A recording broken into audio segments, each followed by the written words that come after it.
And I personally am very much looking forward to hearing from Senator Sanders on his new book and its roadmap for how we get there.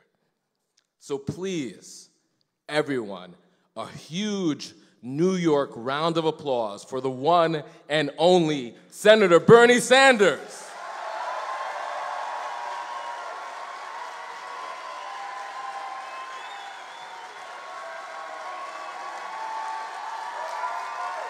Thank you.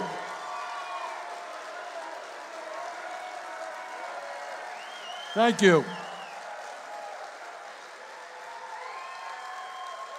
Thank you very much.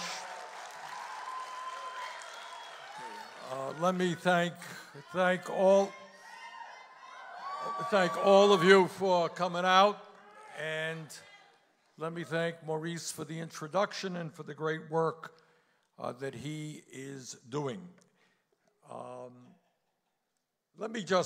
I want to do this evening in a kind of informal way is talk a little bit about the book, and some of it will be personal, some of it will be political, some of it will be senatorial, and when I'm finished, we'll open it up to some questions that I think people have already submitted.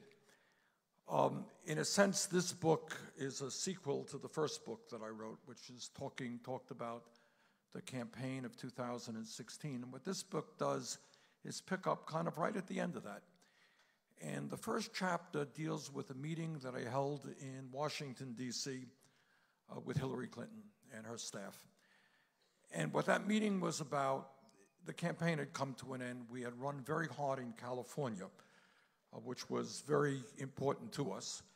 And we hoped that we could win, and we campaigned really hard, and we did pretty well. We ended up with, I think, 47% of the vote, but we didn't win it. And not winning California essentially meant the end of the campaign. And a week later, I met with Secretary Clinton and John Podesta and Robbie Mook, and my wife Jane was there. Thank you. She has a bigger fan club than I do. She would be here tonight, but she's putting on a great conference in Burlington for this weekend. And Jeff Weaver, my campaign manager, was there. And what we sat down and we talked about is, okay, where do we go from here? And that meant, to my mind, how could the Clinton campaign kind of galvanize working people and young people in this country? And that meant to me working on a progressive Democratic platform. And what we agreed on that evening is to bring the two campaigns together. And the end result of that was that we wrote, and it ended up being passed in Orlando, Florida, we ended up writing the most progressive political platform in the history of the United States of America. And that was a platform, not just to my mind sitting, some paper sitting on a shelf someplace. That was a platform that became the embodiment of what a lot of men and women, a lot of candidates were running on in 2016, and as Maurice just indicated, certainly in 2018. It kind of was the platform that I think essentially reformed the political agenda of the Democratic Party. So that was one of the things that we talked about. How do we get people excited? How do we create a strong progressive political agenda? And to a large degree, in that process, we didn't get everything that we wanted, but we got a whole lot. Second issue that we talked about, equally important, was how you reform the Democratic Party. It is no secret that the Democratic Party essentially had given up, unbelievably, a national party had given up in about half the states in this country. How do you have a national party which is strong on the East Coast and in New England, strong on the West Coast, got a few states in between, but has abdicated some of the poorest states in the country to right-wing Republicans? So we talked about how you create a vibrant 50-state party. And then we talked about some structural issues within the Democratic Party. One of the things that was very upsetting, not only to me, but I think to many of you and to our supporters and to people all over the country, was the fundamental unfairness of the primary process.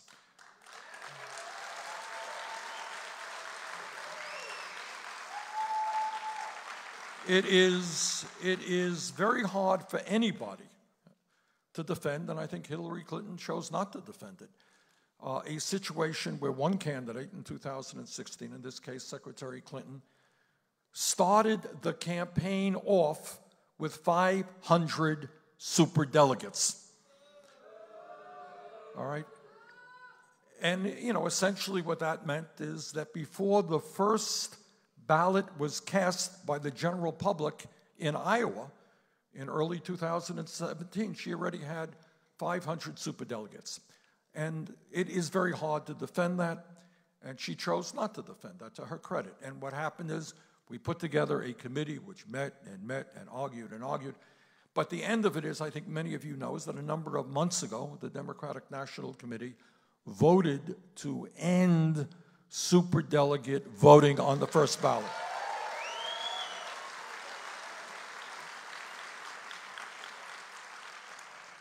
And I think there are other reforms. We have many caucuses.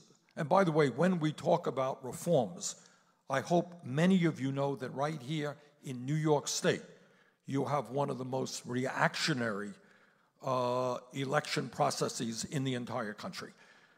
All right, that if somebody wants to vote in the Democratic primary and say they are an independent or they want to switch parties, they have to do it something like 8 months before the primary. Okay, 13, sorry. I mean, it is clearly an incumbent protection policy, and I believe now with Democrats in New York State now controlling the House and the Senate, there's going to be some changes there.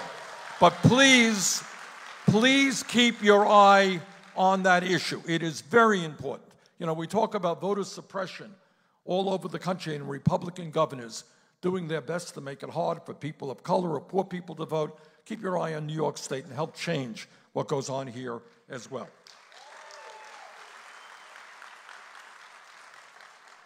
Anyhow, out of the meeting came, obviously, what Secretary Clinton was concerned about is the role that I would play in the campaign. And I was determined, and not everybody agreed with me, but I was determined to do everything that I could to defeat Donald Trump.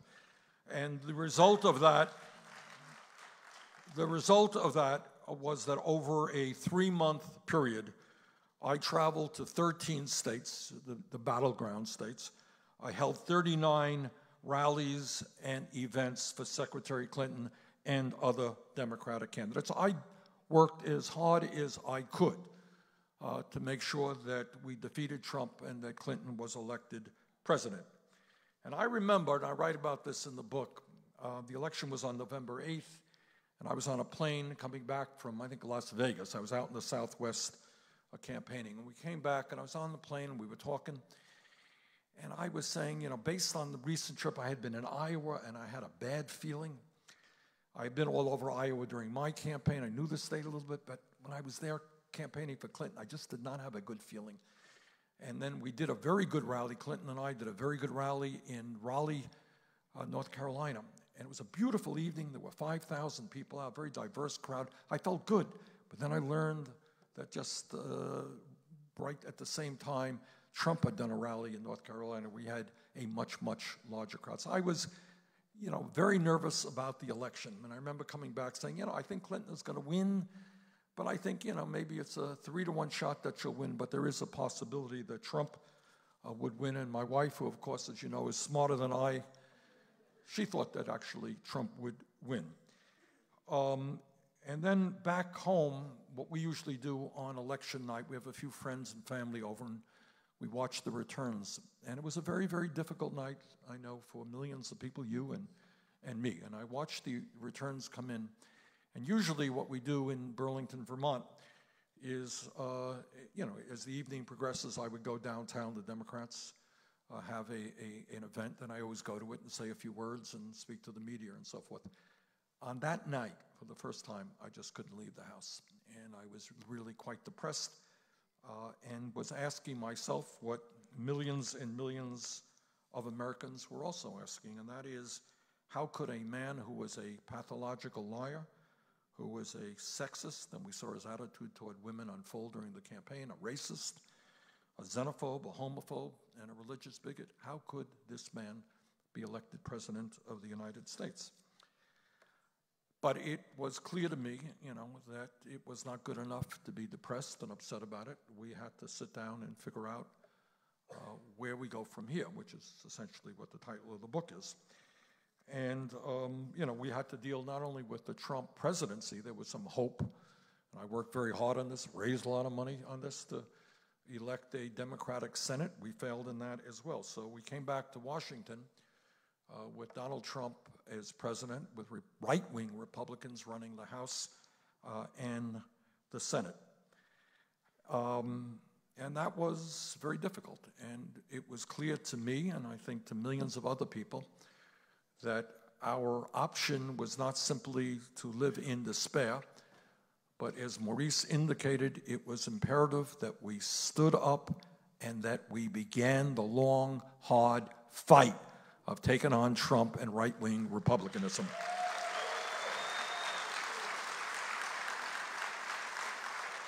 And essentially what the book is about, and I hope you'll enjoy it, it talks about the many efforts that I and progressives all over the country, I'm sure including many of you,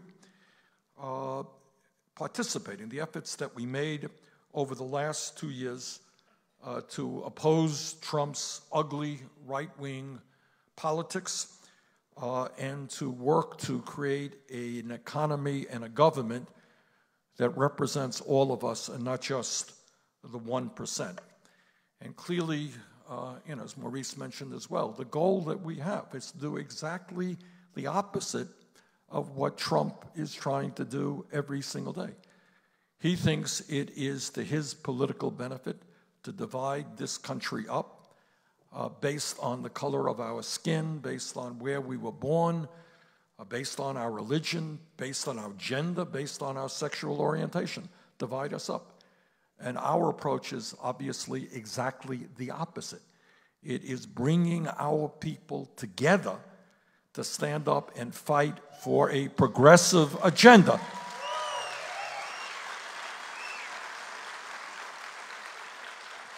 And that agenda, of course, is based on the principles of economic, social, racial, and environmental justice.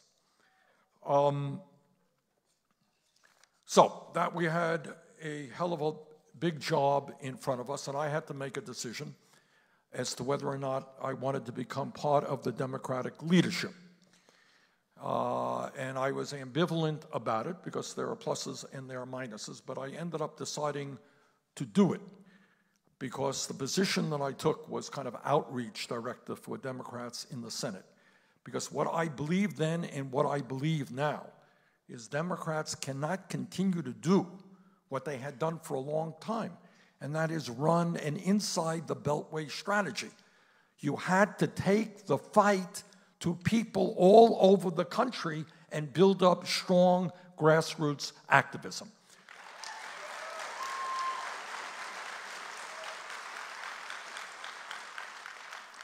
And literally the first fight that we had, and we worked very, very hard on this, was, as you all will recall, Trump and the Republican leadership wanted to end the Affordable Care Act. And that meant, they had a number of proposals. That meant, the last proposal meant literally throwing 32 million Americans off of the health care that they have. Hard to believe that anyone could propose that. But that's what they proposed. And we traveled all over this country, and I remember like it was yesterday.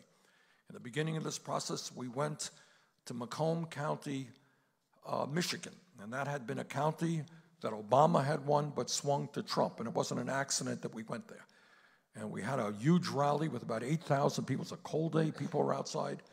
And we began the process, along with grassroots organizations all over this country, of standing up and fighting back. And the end result is, all of you know, by one vote, it turned out to be the late Senator John McCain, we ended up defeating the repeal of the Affordable Care Act.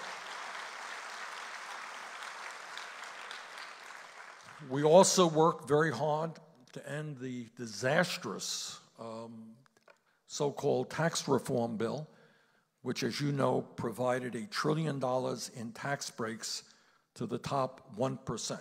83% of the benefits over a 10-year period went to the top 1%. We worked really hard on that one. We could not get any Republican support in opposition. Now, early on, during the presidential campaign, Jane and I, in mid-June, invited a group of our strongest political supporters, many of our surrogates who had been with me throughout the entire campaign. We invited them to Burlington to ask a very simple question. Again, the question is the title of the book. Where do we go from here? And it was a really very good and long discussion. And what we understood as we began the discussion is that we together had waged a campaign which had taken on the entire Democratic establishment. We ran a campaign in which we had one U.S. Senator supporting me. We had a handful of members in the House. We had no governors, no major city mayors. We ended up getting 5% of the superdelegates. Clinton got 95%. So we took on the entire Democratic establishment. We took on the corporate media. During the beginning of the campaign, we got virtually no coverage, which probably was better than the coverage we ended up getting.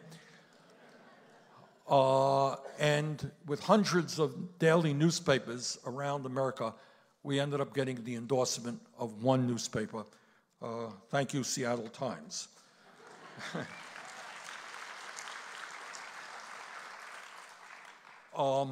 But despite all of that, because of your support, we ended up winning 22 states, over 13 million votes. And what was most important to me as we looked at the results is all of the exit polls showed that we ended up winning more votes from young people under 30 than Donald Trump and Hillary Clinton combined.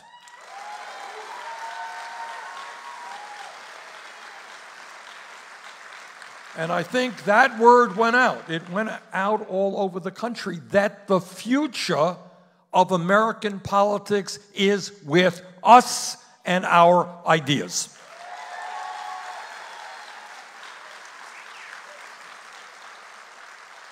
And in fact, a pollster at the Harvard Institute of Politics commented that our campaign not just moved the Democratic Party to the left, but it moved an entire generation to the left.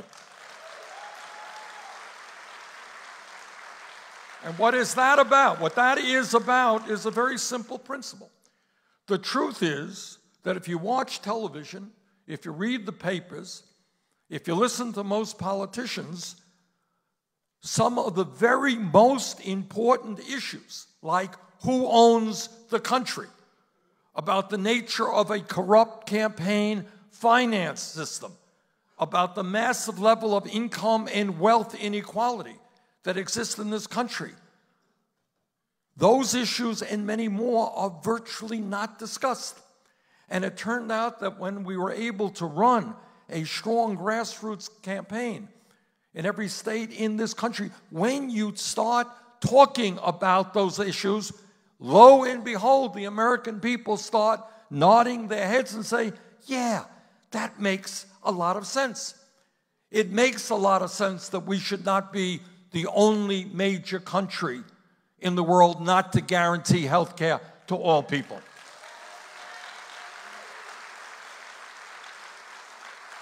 It makes a lot of sense that the minimum wage should not be a starvation minimum wage, but a living wage of at least $15 an hour. When you think about it, you know, it's not rocket science. You live in a competitive global economy. And if our kids are going to get the good jobs that are out there, and if our country is going to succeed economically, we need to have what we once had, but no longer have, the best educated workforce in the world.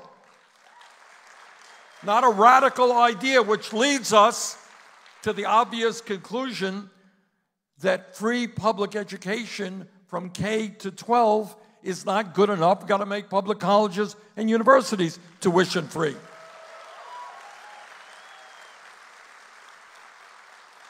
And that we have to deal with the horrific level of student debt that so many people in this country are carrying.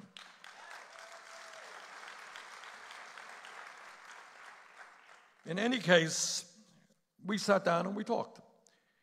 And in my home, and we try to figure out where do we go from here. And one of the very logical options that was available to us is that we could do what virtually every losing presidential campaign does, and that is pack up our bags and go home. Nothing wrong with that, because the people in that room, they were leaders in the civil rights movement, there were labor leaders in the room, there were leaders in the women's movement in the room, leaders in the environmental movement. There were elected officials who were really working quite hard, doing the important work that they do. And I'm a United States Senator. I had my work cut out for me. But I think the conclusion that we reached is that the campaign had accomplished so much, had broken through in so many ways, that it would be a mistake to simply pack our bags and go home. So,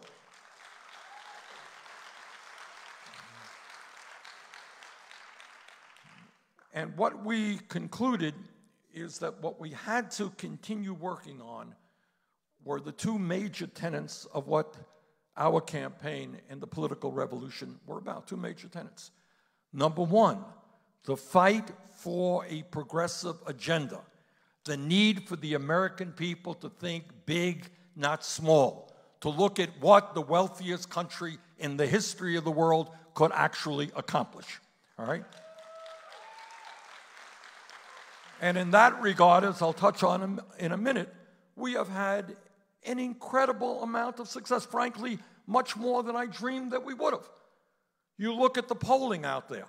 Last two major polls that I saw on health care, Medicare for all, single payer, is now supported by 70% of the American people.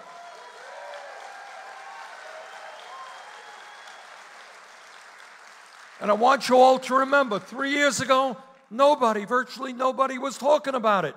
Oh, how can we approve the Affordable Care Act and so forth and so on? Nobody was talking about it. Now you got 70% of the American people. 3 years ago, Democrats in Congress were saying, we've got to raise that minimum wage. We've got to raise it to $10.60 an hour. Radical idea. Today, we have on the bill that I've introduced, for $15 an hour, we have 30 co-sponsors, and cities and towns all over America are passing $15 an hour minimum wage. And as a result of some great grassroots work done by employees at Disneyland in Anaheim and Orlando, Florida, result of good grassroots work done by employees of Amazon, we have got those two major corporations to raise their minimum wage to $15 an hour, etc. So we have had, and I think no one denies it, a significant impact in changing political discourse in America and moving it into a much more progressive way. The second area that we focused on is what we understood in that room, which is clearly true, is you're going to have all the great ideas in the world. We can all sit in a room and come up with great ideas about the kind of world we would like, but those ideas don't mean anything unless we create a strong grassroots 50-state political movement. And I have to tell you that in that regard, we have made success as well. Now, specifically out of that meeting in Burlington came two organizations. One was Our Revolution. And Our Revolution, you know, I know the media picks up and they say, well, Our Revolution supported this candidate and they lost. Our Revolution has done a phenomenal job in the last 2.5 years. It started under the leadership of Jeff Weaver, my former campaign manager. He did a great job. Nina Turner picked up about a year ago. And she has done a great job. And the goal of our revolution is nothing less than revitalizing American democracy. And our revolution now has over 600 chapters all across this country, in almost every state. And I will tell you about a meeting that was just so moving to me that I went to. It was in Washington, D.C. It was organized by Our Revolution and Progressive Change. They worked together on it. And they brought 450 people to Washington, D.C. who were potential candidates from Congress to City Council. And they did a series, I think the program went on for 3 or 4 days, and they taught all of these people who were new to politics. Almost all of them were first-time candidates. They taught them the fundamentals. How do you raise money? How do you do a press release? How do you perform well in a debate? How do you get volunteers to participate in your campaign? And the result of all of that work, not just that meeting, but so many others, is that what we have seen all over this country is at the grassroots level, first-time candidates, often women, often people of color, often young people, are now getting into the political process in a way that we have never seen.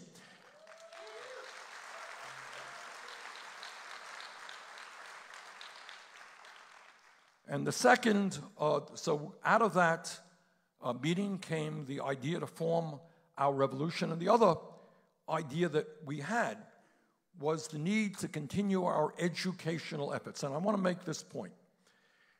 As somebody who has been to virtually every state in this country, what many people don't appreciate is you go to states in the South, you go to states in the Plains, and the only media people get, they're watching, is Fox television, they're listening to right-wing talk radio. There is no progressive alternative out there for them to latch onto. And out of this meeting came what we call the Sanders Institute, which was started by my wife. And in fact, this weekend, she's putting on a great conference. Otherwise, she would be here, as I mentioned. And the goal there is to take progressive ideas, not in 12-second sound bites, but really to take those ideas, to have serious debate and discussion, put those ideas online, and to help raise political consciousness in this country, again, in every state in America. And they're succeeding in that very well.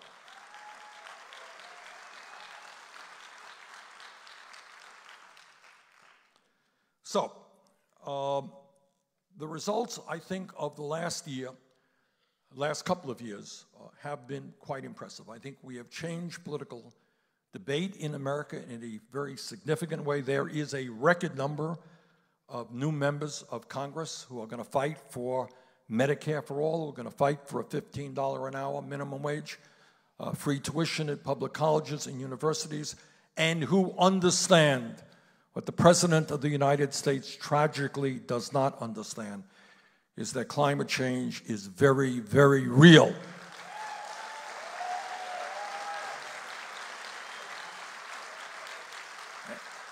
And they also understand that we have a criminal justice system which is absolutely broken and in many ways racist, which needs to be reformed. And I'll just give you an example, just another example. I mean, and they have, Our Revolution has worked with candidates at every level of government, from city council on up to Congress. And in fact, supported Alexandria Ocasio-Cortez. And helped her win, and helped other candidates who people did not think had a chance to win. But they also did something which doesn't get a lot of national attention. If you're concerned about criminal justice, what we have got to start doing is electing district attorneys and prosecutors who understand that their goal is not simply locking up people, but in fact reducing the prison population. And our revolution played a very important role in electing a fellow named Larry Krasner. Good. I'm glad people know about Larry, who is rewriting criminal justice in Pennsylvania. Our revolution understood, and this is very profound. You know, it's not going to change the world tomorrow. But our revolution played a very important role, and I work with them. They're an independent organization, legally, and in fact, they're independent of me. But we elected folks like in the South. We began the process of electing young, progressive African-American mayors. People like Randall Woodfin in Birmingham, Alabama. People like Chokwe Anton Lumumba in Jackson, Mississippi. You may not know it. You may not know it, but in the heart of the Confederacy in Jackson, Mississippi, rests an extremely progressive African-American mayor in the capital city of Mississippi. And all of us worked very hard on the brilliant campaigns that took place in Florida with Andrew Gillum running a brilliant campaign. And Stacey Abrams, Ben Jealous in Maryland ran a great campaign. So we lost, all right? But in the real world, you don't always win overnight. But do appreciate that as a result of the work of our revolution, grassroots activists, Andrew in Florida got over 49% of the vote, running on a progressive platform. And by the way, you may not know, but in Florida on the ballot, there was a ballot item that said that convicted felons who had served their time will get the right to vote. And that won. That won. And that means that well over 1 million people in Florida who were prevented from voting because they had committed a felony will be voting in the next election, and that is transformative in Florida.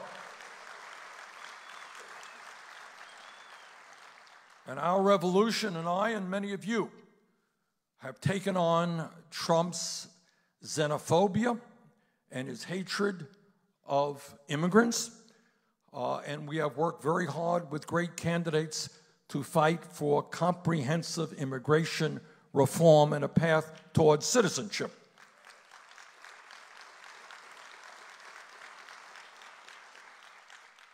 And we have also been very active working on what we call, what is obvious, common sense gun safety legislation, so we could stop the slaughters that go on in schools. So that is some of what we are doing. And in the book, I also talk about something else which is very, very important.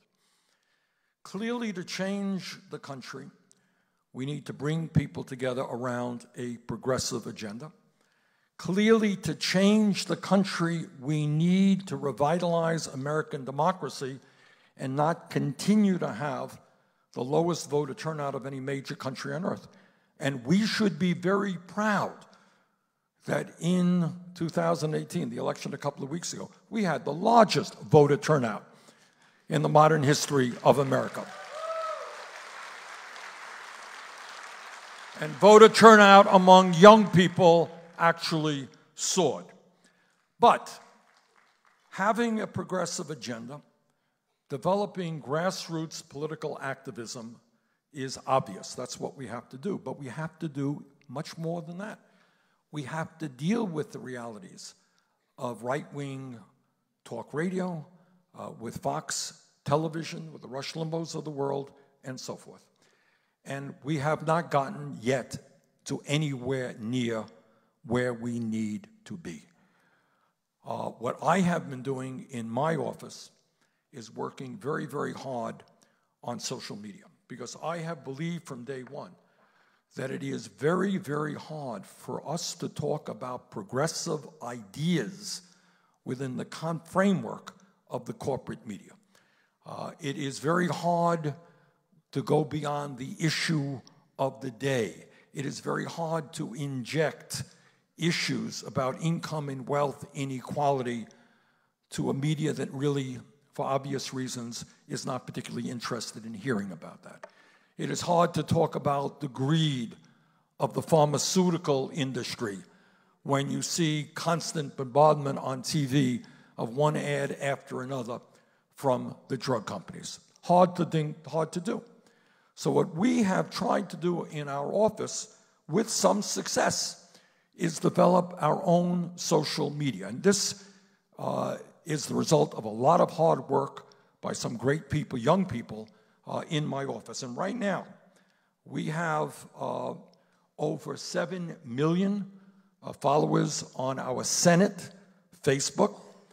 We have over 5 million on our campaign Facebook. We're not quite to where Trump is, but he lies a lot about his numbers. Ours are legitimate. We had 8 million people on Twitter. We have close to 3 million on Instagram. And what we do every single day, it's not like we come up with something once a day, every single day, we are going out to the American people, and by the way, not just people in the United States. It is called the internet. It's a global internet. Go out to people all over the world talking about what progressive politics is about. It's about workers' rights and workers' dignity. It's about ending discrimination in all its forms. It's about fighting sexism and racism and homophobia. But what we are trying to do is show that it's not just this or that what the progressive agenda is about is an agenda that speaks in every way to the needs of ordinary Americans and people throughout the world. So we've worked very hard on that. And what I'm very proud of, if I may ego trip here a little bit, is I remember talking to a guy on NBC. I was on a show and I said, he asked me about health care and I had my 6 seconds to respond. And I said, I can't explain Medicare for all in 6 seconds. Why don't you do, here is an issue that impacts everybody. It is the issue that most Americans are concerned about. Why don't you have here on NBC a town meeting talking about why we are the only major country not to guarantee health care at all, why we spend twice as much per capita, why we pay the highest prices in the world for prescription drugs, why our life expectancy is lower than many other countries. Why don't you have that meeting? Take an hour and a half, educate the American people. He said, Bernie, that's a great idea. I'm going to push it up the food chain here. I'll get back to you. Never got back to me. Still waiting. But instead of just waiting for NBC or CBS to do it, what we said, we're going to do it. We are going to do it. And what we did, I'm very proud of this, is we hooked up with progressive media outlets, Young Turks and others. And we did a Medicare for All town meeting in Washington. We filled up beautiful arena in the visitors, a beautiful auditorium in the Visitors Center. And then we live streamed it. And we had about 1.5 million people watching it. So it proved to me that people are prepared to sit down and actually think about wonky issues and hear from different people about one of the most important issues facing the country. And then we did another one on income and wealth inequality. No senator has ever done a town meeting on income and wealth inequality. And, all right. And you know what? We had even more people watching that one. And this is what blew me away. And this tells you the potential. This is not an end. This is a beginning. We had more people watching an 1.5 hour town meeting on income and wealth inequality than CNN did on that night.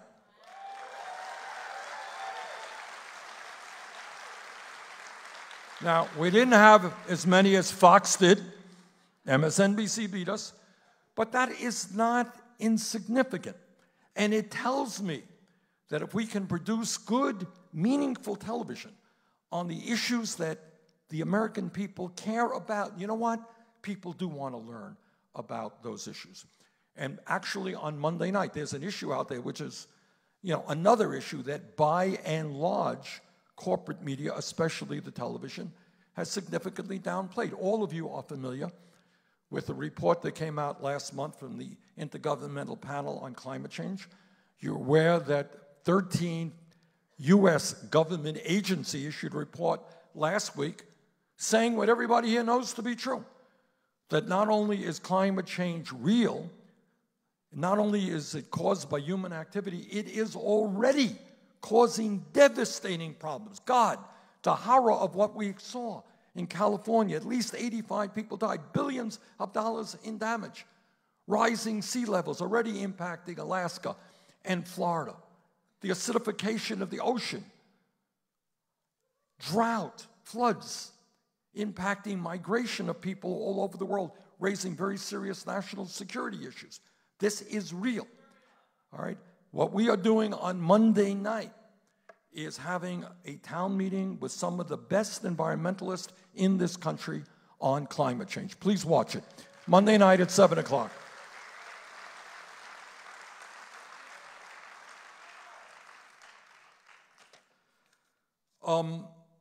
As some of you know, there was an election a couple of weeks ago. You heard about that. And while the results were not as strong as we would like, let's not kid ourselves. And that is, Trump and his Republican friends took a real beating on November 6th. Let's not minimize that.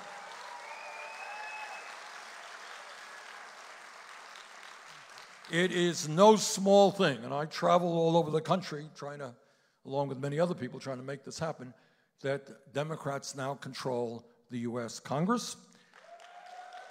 It is no small thing. Democrats flipped 7 governor's chairs all over this country. And while it doesn't get a lot of attention, it is extremely important that Democrats flipped hundreds of legislative seats in state legislatures all over the country, including New York State. Thank you, New York.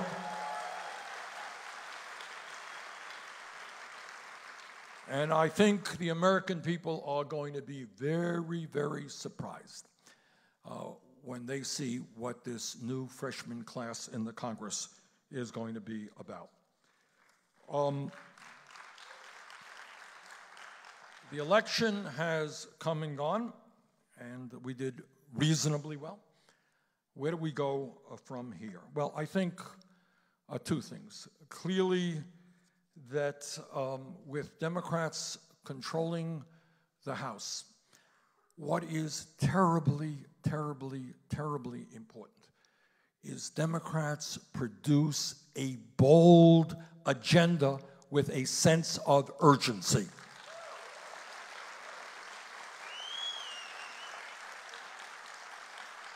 The American people, I think, want action. They don't want this stuff going on, talk and talk and talk. They want to move. I was in the Congress in 1994, and some of you may remember.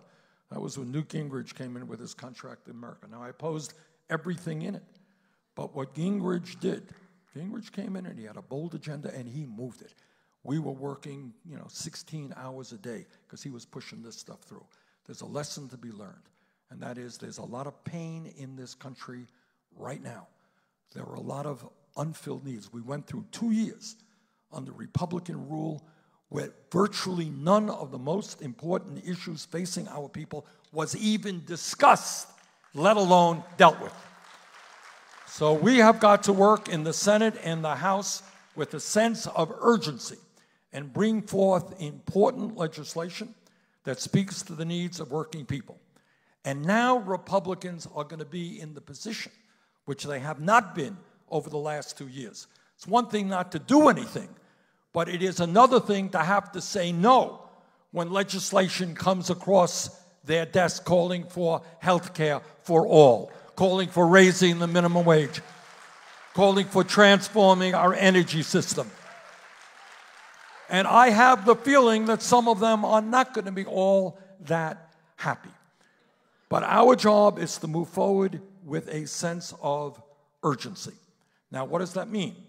It means that clearly after 2 years of not having any serious congressional oversight, President Trump is going to wake up soon and find out that there is a body of the United States Congress who is going to start holding him accountable for what he does. That's pretty big.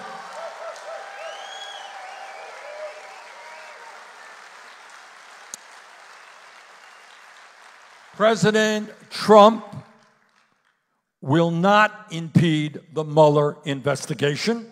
That ain't going to happen. There are people who are going to be taking a very hard look at what we call the emoluments clause. And that is to ask a simple question. And again, you would not think that we would have to ask this question. You know, we had conservative presidents in the past. But to what degree are Trump's financial investments impacting his governmental decisions? Is he palsy-walsy with Vladimir Putin just because he likes authoritarianism? Maybe. Or is there a financial reason as well? And the same thing is with our leader of Saudi Arabia and what Trump's financial involvements are there as well. And by the way, if I may divert for a moment, we believe that this week, maybe on Wednesday, I and Senator Mike Lee, who's a conservative Republican from Utah, that we are going to have what we call a privileged resolution on the floor of the Senate to end U.S. involvement in the Saudi-led war in Yemen.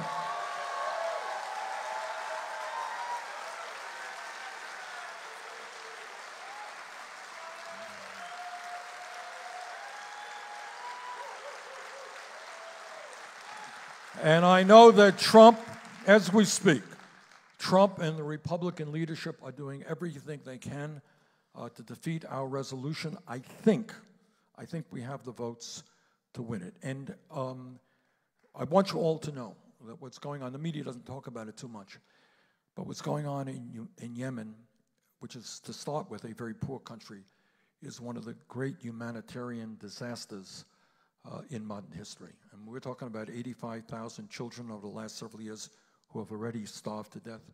We're talking about hundreds of thousands of them who are hungry today and facing starvation. We're talking about the possibility of mass famine. We're talking about the worst cholera epidemic that we have seen in many, many years. So our job is not to support the very, very dangerous and misguided military adventurism of Saudi Arabia, but to end the war and to get humanitarian aid to a country that desperately needs it.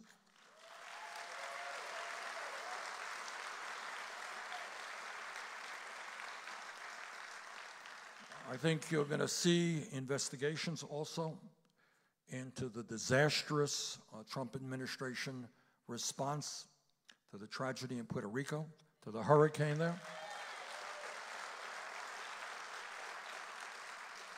Thousands of people died there, and it is incomprehensible as to how slow the rebuilding effort has been.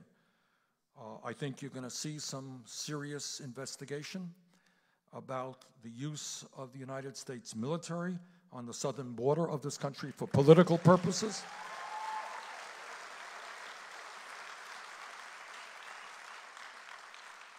And among many, many other issues that some of my colleagues are all working on. And the other thing I think we need to do is to reach out to our brothers and sisters in conservative states. The point that I make in the book, and I really believe this, having been all over this country, is I do not believe, and I hope you do not believe, in blue states and red states. What we should understand is that any state in this country where people are struggling, and people are struggling the most in many of the red states like West Virginia, where people are struggling, they are our allies, and we've got to stand with them.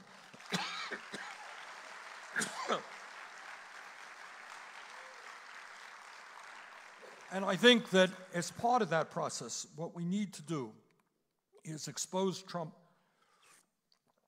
as the pathological liar that he is.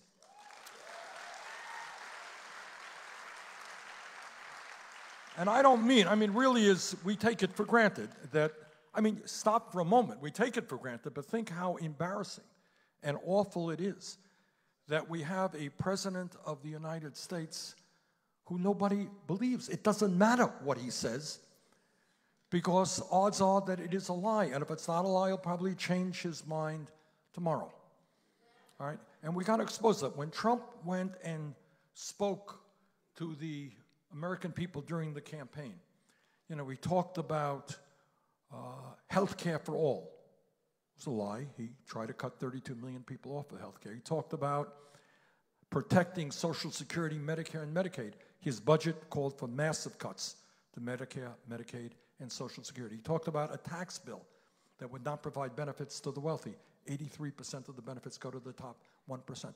A lot of people don't know that. And we've got to get that word out.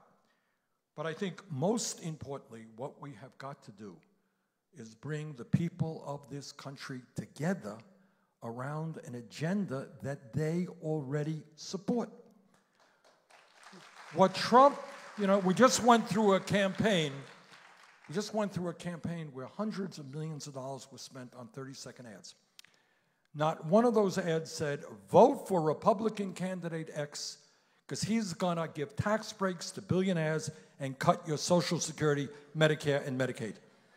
But that is exactly what they do. All right? Meanwhile, poll after poll suggests that people support our agenda. Health care for all, raising the minimum wage, pay equity for women, rebuilding our crumbling infrastructure, immigration reform, criminal justice reform, making public colleges and universities tuition-free, climate change, transforming our nature. These are not my ideas, they're not your ideas. These are ideas, and I want to emphasize this point. These are the ideas that the American people in poll after poll after poll support. Gun safety legislation, overwhelmingly supported by gun owners and non-gun owners. So that is our task, to go out to the conservative states, to have the guts to take on a handful of billionaires in this country who have enormous economic and political power, and to stand up and fight for an agenda that will create a good life. And we can do this. We're not a poor country. A good life for every man, woman, and child in America. That is our task, and that is the work that we have got to do right now. Thank you all very much.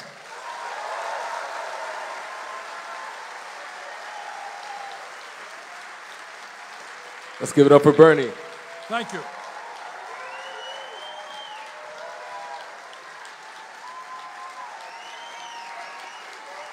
Thank you.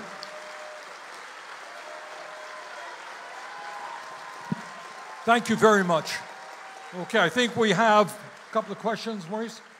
Yeah, we've collected a few questions from the audience earlier, and just a heads up, Bernie has to catch a train, so got to make sure he gets out on time. So the first question, sort of deals with a theme that you discussed during your talk. How exactly do we push back against the false narrative that progressives can't win, especially with all of the electoral and policy victories that we've seen, but that's not really reflected in the media? Look, the media wrote the story before the election.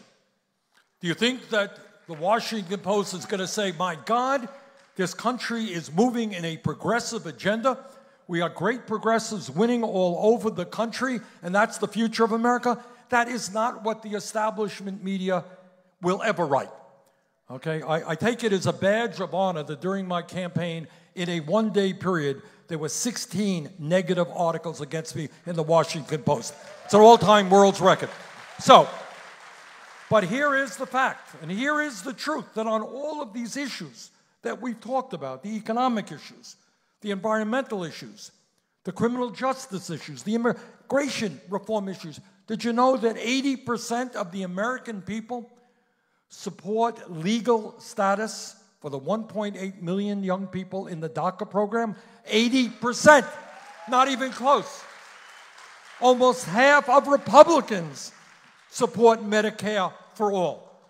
So what we have got to do is continue the work. And a lot of work has to be done to educate our friends, especially in the conservative states where all they're seeing is Fox television, to tell them that the most important issue facing America is not getting rid of transgender people in the military. Great. Now, here's a question that touches on our foreign policy, just pretty straightforward. What steps towards peace should the U.S. be making in this particular moment?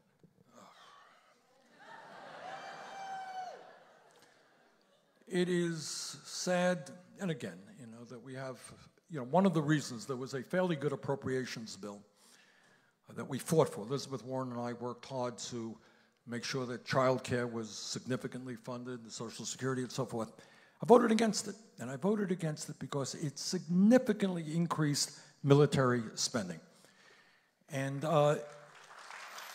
we now spend more than the next 10 countries in the world combined on the military.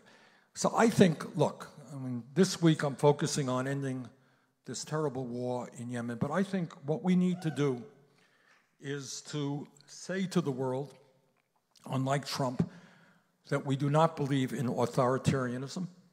We believe in human rights and democracy.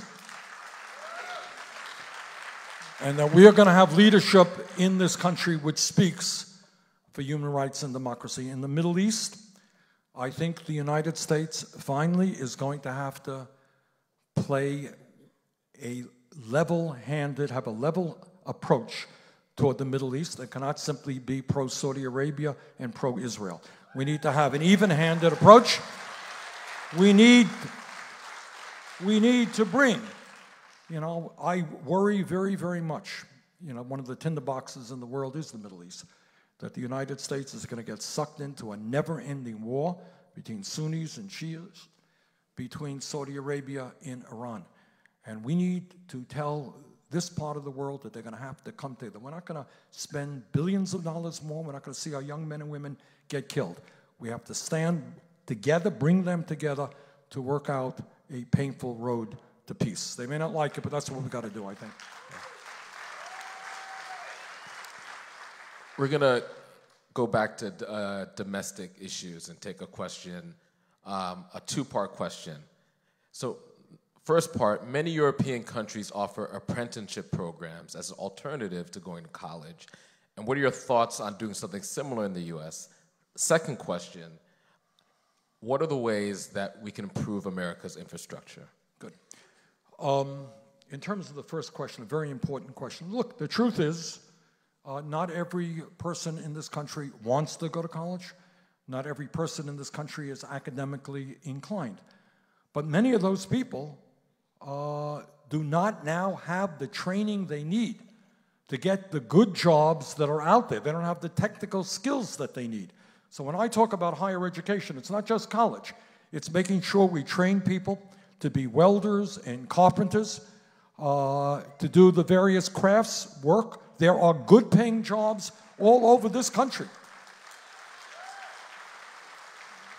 And people need the training to do that. Last year in Burlington, we had the ambassador from Germany. And Germany has probably the best apprenticeship program in the world. And in fact, many of their kids don't go to university, but they get this apprenticeship training. They are paid to go to school. They are paid to do the job. And it is a very successful program of which I think we have a lot to learn. And that ties into the second part of this question. And that, as all of you know, we have an infrastructure. And it's not just roads and bridges. It is affordable housing, which needs to be built. And if you think that Flint, Michigan is the only city in America with water problems, you're seriously mistaken. So we need to improve our water systems, our wastewater plants, our airports, our rail system. And all of this ties together, by the way, with the fight against climate change. Because if we can electrify our transportation system, we're going to take a big bite out of carbon getting into the atmosphere. And all of that stuff will create millions and millions of good-paying jobs, and we need to make sure that our young people are trained to do those jobs. Great. Thanks, Bernie. This is the last question. This is your final question, Bernie, and this is a personal question. Who was your greatest role model when you were a budding activist? When I was young, now I'm an older activist. I would say in my life, people who inspired me the most, I am old enough to have attended the 1963 March on Washington for Jobs and Justice. And over the years, I studied King, Dr. King. And the more I studied, the more I was impressed by him. He was a complicated guy.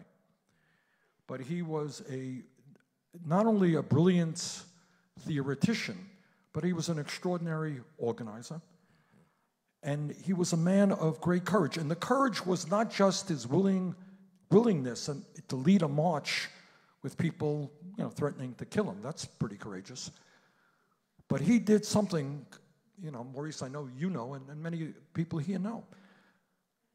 He was a great civil rights leader, and he won the Nobel Peace Prize, He had all these laurels that he could sit on. But what his conscience dictated is that he speak out against the war in Vietnam. And when he took on the president who signed the Civil Rights Act, did the right thing, and he took on Johnson, suddenly all of the liberal media that had said what a great civil rights leader he was no longer thought he was such a great leader. What the hell was he doing talking about Vietnam? Supposed to worry about Mississippi. And a lot of his funding was cut off from liberal circles. So if you look at the totality of his life and his courage, it is very inspiring. And there's another person who was before King, who was a very great American. And I ended up doing a video on him years and years ago. And that was Eugene V. Debs. A man who I dare say 98% of the American people never heard of. Also a man of extraordinary courage. Ended up going to jail in opposition to World War I. Ran for president from a jail cell. And many of the ideas that he talked about in his 6 campaigns for president ended up in one form or another being adopted by FDR in the New Deal.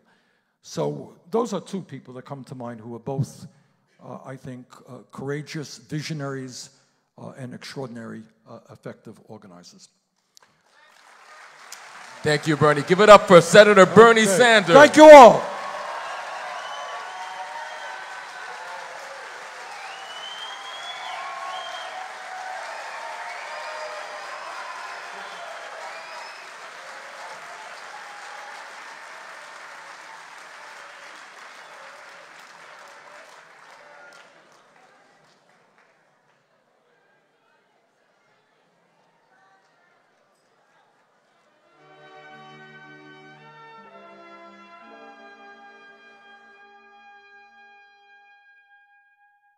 I left drinking on the city train